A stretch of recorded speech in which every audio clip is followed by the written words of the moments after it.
95% are going to die. Yeah. There's also entertainment in watching companies die too.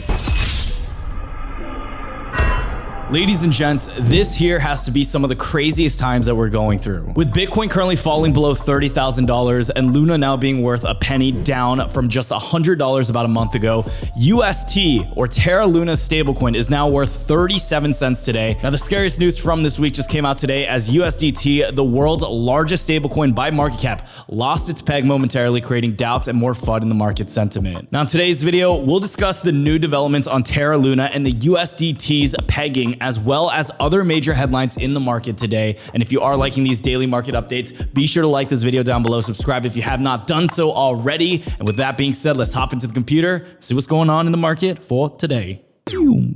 So the crypto market cap today is sitting at $1.22 trillion, or down about 7.16% over the last day. Now I think it's safe to say we are currently approaching previous crash levels where we began to see a low back in the end of July at sitting at $1.2 trillion for the overall global crypto market cap before we had that liftoff here. Taking a look at Bitcoin here on the charts, we actually went ahead and broke past the $30,000 level once again. And today at the start of filming this video, we're sitting at $28,368, or down about 5.4% for the price action of Bitcoin. Now that's not even the worst part. Bitcoin did even touch at a certain point $26,641, and across different exchanges, we even saw the $25,000 level getting tested. Taking a look at the last 7 days, you'll notice this incremental decline we've had within the market for the price of Bitcoin. But if we do zoom in to at least the last day, we may be seeing our bounce right here. Now with today's dip reaching down below that $26,000 level, Bitcoin went ahead and reached a price level that we actually haven't seen since December of 2020. Now to make matters even worse, the CPI for April, otherwise known as the Consumer Price Index,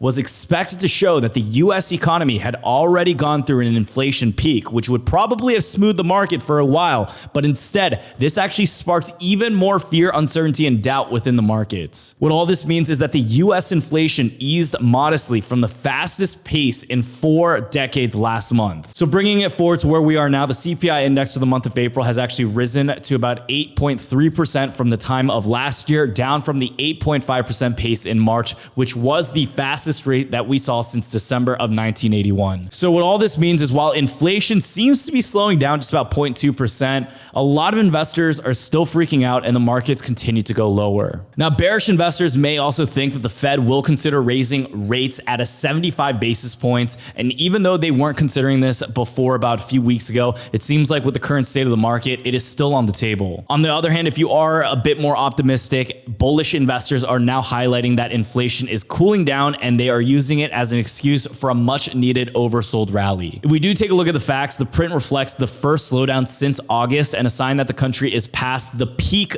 inflation rate. Now, while the crypto markets have plummeted to an all-time low in 2022, and most of the investors in this space seem to be using this opportunity to either buy up the dip or to be looking for other opportunities in other equity markets, things seem to be a little bit more shaken up still. Now, I do want to mention that although the activity we're seeing within the last few weeks have had a huge major impact within across all markets, as the selling continues, we're going to continue to see which tokens are going to be able to recover quick and what some of those buying opportunities may open up towards. Now, taking a look at the crypto fear and greed index, today we're sitting on a 12 within the overall market. And if we take a look at other assets, not including Bitcoin, even if we take a look at Ethereum right now, it actually did tumble a lot. It is down almost double what Bitcoin is currently down today, sitting at $1,900. That wasn't even worst of it. I don't know about you, but I have not been sleeping well this week at all. I've been waking up like 3 to 5 a.m., which is not unusual for me. Like I haven't gotten good sleep in the past few weeks, but it was getting better until, the crash of this week started happening. I woke up in the middle of the night here on the East Coast. I saw the price early in the morning of Ethereum even sliding towards $1,800 to $1,700. But this dip actually went up pretty quick, and we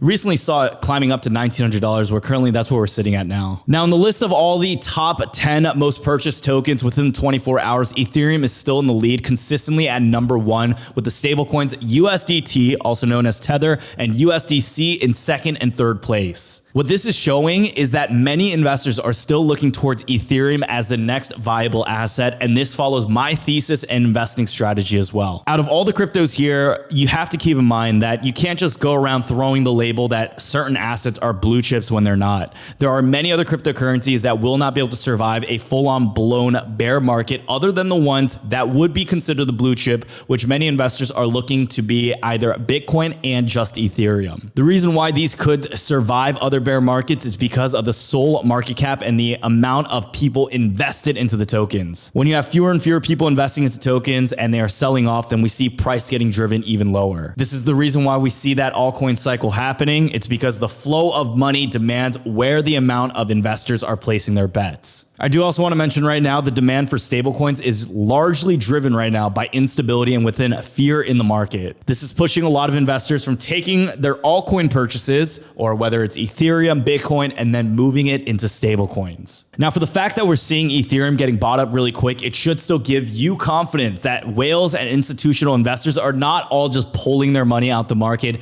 Instead, there are still some that are doubling down and adding to their positions. Now, it's not all bad news either, my fellow Jung Nation people. Check this out. For the last 24 hours, we actually had ApeCoin going up about 24% today. CeeLo up 8%, Gate token up 4%, FTX token up 3%. And that's in comparison to Bitcoin still being down and getting wrecked in a market like this. This is why on this channel, we preach the basic fundamentals. When the market goes down, when crypto falls entirely, there are going to be huge opportunities that open up because there are some altcoins that have not done anything wrong. They've been the good child. They've been walking their own path. They've been, skipping at their own pace, doing their thing, making developments, having their upgrades, doing good within the space. But then they're getting wrecked just because Bitcoin and all the other equities are too. When we see that disparity in the market, when we see unfair price action pulling everything down, this is where one thing is created. That is that opportunity. And that is where you want to capitalize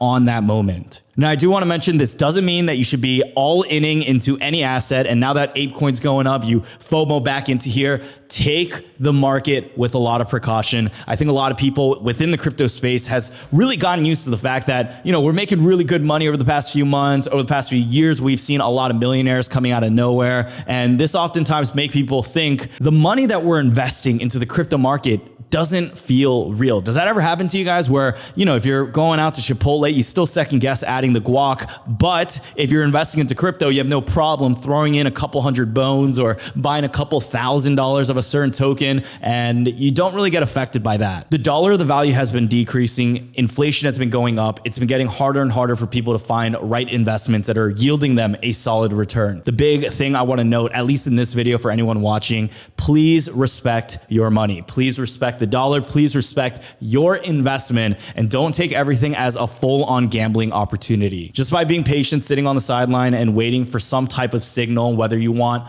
further momentum or bullish action before you invest, that could still prove to be a lot more safer than to be aping in and trying to time the bottom every time. One quote that I continue to mention throughout the years is time in the market will supersede timing the market almost every time. What this means is instead of trying to time the market all the time, have money in there, dollar cost average, don't look back. You'll save yourself stress compared to someone who's constantly looking at their portfolio 10 times a day. They got Cheeto dust on their fingers, heartburn coming up, Pepto-Bismol on the side.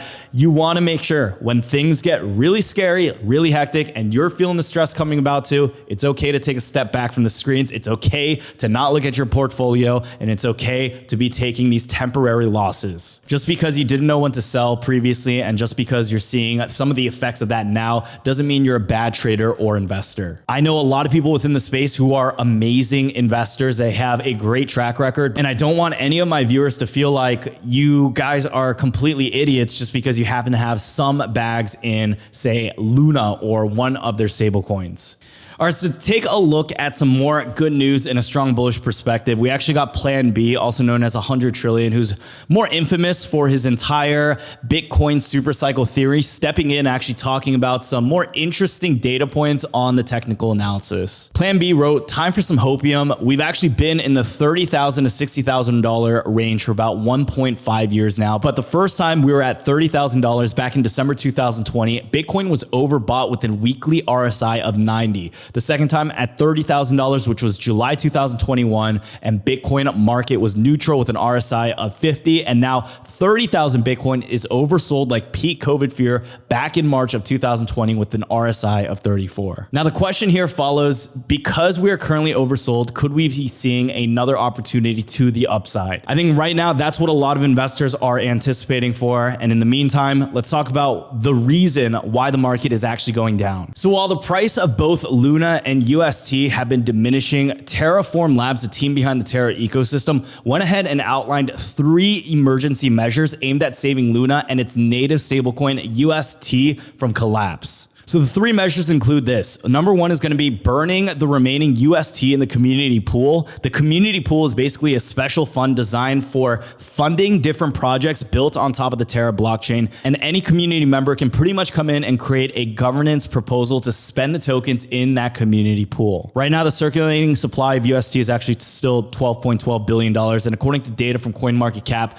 the burning of these tokens from this pool would move and reduce the supply by roughly 8%. Now, the second measure in order to bring the peg back up and try to restore some balance within the entire market is by burning any additional UST that still exists on Ethereum. This second measure would seek to bridge back 371 million UST from Ethereum to Terra and burn that as well. And this would reduce the overall UST supply by just another 3%. Now, the third emergency measure at saving Luna would be to stake $240 million worth of Luna to protect the project from another governance attack. Now, keep in mind, we actually got some more recent developments of a governance attack being very inevitable, and then Terra Luna taking some precautions for that as well. Now, validators for the Terra blockchain have decided to officially halt network activity on Thursday in a move designed to protect and prevent those governance attacks. Now, most recently, about 53 minutes ago from the time of filming this video, the Terra blockchain went ahead and resumed block production, and delegations were now disabled. That the chain is live with the new code merge, and validators could check the Discord announcements for the latest patch notes. This is coming in from a response tweet that we had earlier today stating Terra validators have decided to halt the Terra chain to prevent governance attacks following severe Luna inflation and a significantly reduced cost of attack. Now, with all that being said, we're pretty much just seeing a condensed version of the actions that look very plausible in trying to recover Terra Luna and their price action. Now, I'll be completely honest, I just don't know if this crypto here will still be able to have a recovery. With Luna currently sitting at literally 1 cent, down another 98% in the last 24 hours, it really seems like it's completely finished. At this point, for anyone who wants to buy in and just imagines like this 100x upside where, you know, if you invest $1, it could potentially be worth 10, 100, or even $1 million in the future. I think even though based on the math, that probability adds up, I do think it is very, very unlikely for it to actually happen. You know, I could be wrong. I've been wrong many times before. I don't have a prediction globe. I just don't know how much it would be worthwhile in investing into Terra Luna at this point. On the off chance though, if you are just investing $1 and it goes from currently 1 cent to $1, you can still find yourself making some outsized returns, and all by just investing $1, which I'm sure a lot of you guys can still afford. On the more bullish side, there are still many people who are quote unquote lunatics, which is what I don't know. I find it funny, but it's what the Terra Luna community calls himself. And they still have high conviction that things are going to work out. Do Kwon has not, run off with everyone's money, and he's, getting plastic surgery and getting a name change. There are still many people who believe in the project and believe within the next upcoming months, they'll still be able to regain themselves. At the time being, it looks like Terra Luna's fate is sealed, but I could be wrong. And I don't think it always hurts to put in $1 or $2 into this and see maybe if it does take off. Just keep in mind, whenever you are doing that, this is not investing. This right now is gambling, and you're hoping that a company like this does recover. But, another important catalyst that I want to talk about that goes into many people's trading philosophy is community. And right now, Terra Luna, I don't know if their leader for this community, I don't know if Do Kwon would be a good representation of someone who could carry out a successful project in the future. We're getting all these tweets coming about where he's calling people poor who, brought up these concerns before in the past. He talked about how much he would find entertainment in an interview that he did with another chess master. And it's really hard to like the guy. I'll say that as a fellow Korean, right? I should be supporting my own kind. No, it's really hard for me to like this guy, support him in any type of way. And I really do not agree with his mythology and his leadership or the way he talks to people, calling them poor or anyone beneath him. I think it's really, really trash. Now, in addition to that, in response to all the allegations on the rumors on why Luna collapsed in the first place, asset manager BlackRock and the hedge fund giant Citadel also denied trading the troubled Terra UST in separate emails sent exclusively over to Forbes. Now, this was a huge rumor that was spreading around that they had borrowed 100,000 Bitcoin and they, laid a little trap door for Do Kwon to fall through. It indeed was false, and this is why rumors are something that are just known as rumors. We don't know if they're actually true until we get verification on that behalf. Now, following a tweet posted from Gemini earlier today, they also denied making a 100,000 Bitcoin loan to any large institutional counterparties. BlackRock flat out said, quote, rumors that BlackRock had a role in the collapse of UST are categorically false. Now, the question that then comes up is, why did Luna fall? If it wasn't BlackRock, if it wasn't Citadel, what caused this? I personally believe it's because they had a lack of organization within the project and they were simply just way too overexposed into different asset markets. For them to continue buying up Bitcoin when Bitcoin goes down and then they have nothing else to fall back on top of their structure for money to continue going into these stable coins where it is very unsustainable. They were burning cash. They were running out of money on a daily basis.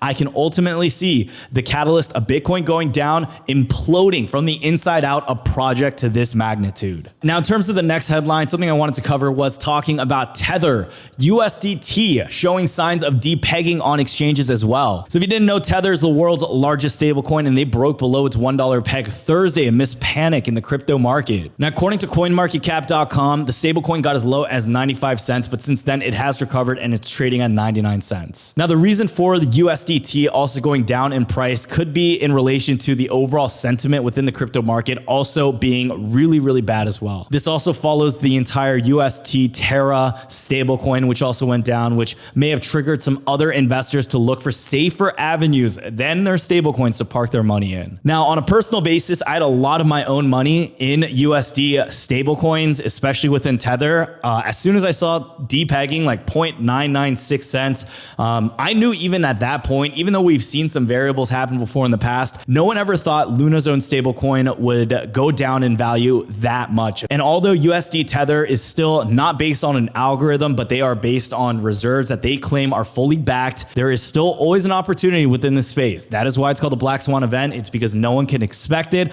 I did not want to take any chances. If we did even see USD Tether going down to 90 cents and then we saw another collapse, if there was even a 1% chance of that happening, it doesn't hurt for me to move my money over from USD Tether over into USDC or even into USD based on what exchanges I use. Now, while this was happening, there were some traders who were exploiting this and actually finding arbitrage plays. This pretty much just means when you find a less value in a certain market, when USDT was at 95 cents for a brief moment, you could buy that and then move it over immediately over into USDC. And then if you're able to make that arbitrage buy, you could still find yourself making about a 5% return back. 5% almost guaranteed is not too bad within the space, especially when, everything is burning down as well. So additionally, in recent developments, Tether has planned to move $1 billion USDT from Tron to Ethereum and Avalanche. So this isn't going to change the total supply of Tether, the company also said in a tweet. Now, although I haven't been able to find any official reasons for Tether doing this, there are rumors right now that Tron might be targeted similar to Luna, and maybe that's why they did swap it for ERC20. Just a few days back, the Tron network launched USDD, just like UST, which is still another stablecoin.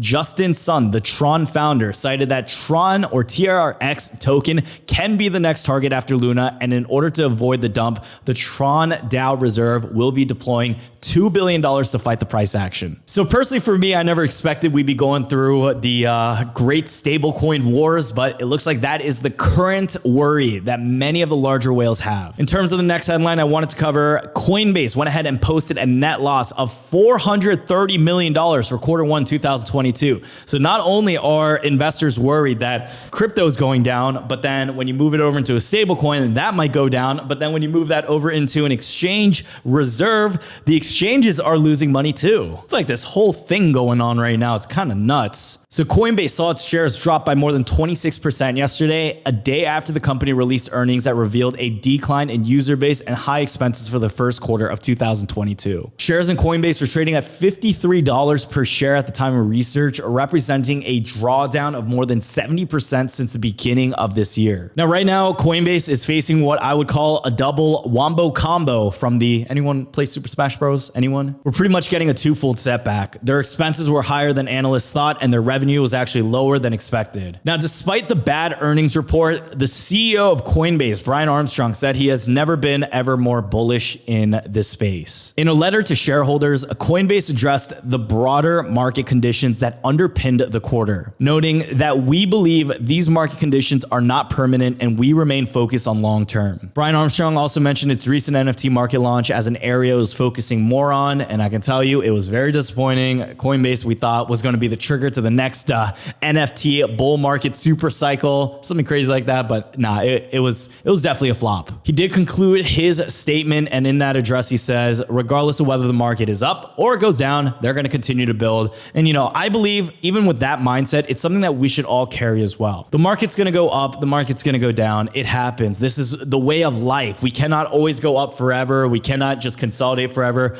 We're going to get peaks and valleys, but regardless of what goes on, it's always important for us to continue building, continue to educate yourself, and continue to find the projects that will take off for the next time we get the bull run. Now, guys, just to drop a quick 4.5 cents now. It's just going to keep raising every time on this channel we make that joke. I know things look pretty bleak for the crypto markets, but I do want to say we are going to get through this, and it is only natural for us to experience these type of dips too. I have such a long-term mentality when it comes to these type of investments, and this is why it's so important for you to always be careful about the tools you use, like leverage or using excess amounts of depth to fuel your own risk assets within the space, but also making sure that you are investing based on the principle that you can go long and you don't need to pull this money out tomorrow because you invested money that you wouldn't need to see. Even amidst this time when it is hard to invest, just follow that simple principle. Warren Buffett said it the best, and I know he hates crypto and everything, or he's not a fan of Bitcoin.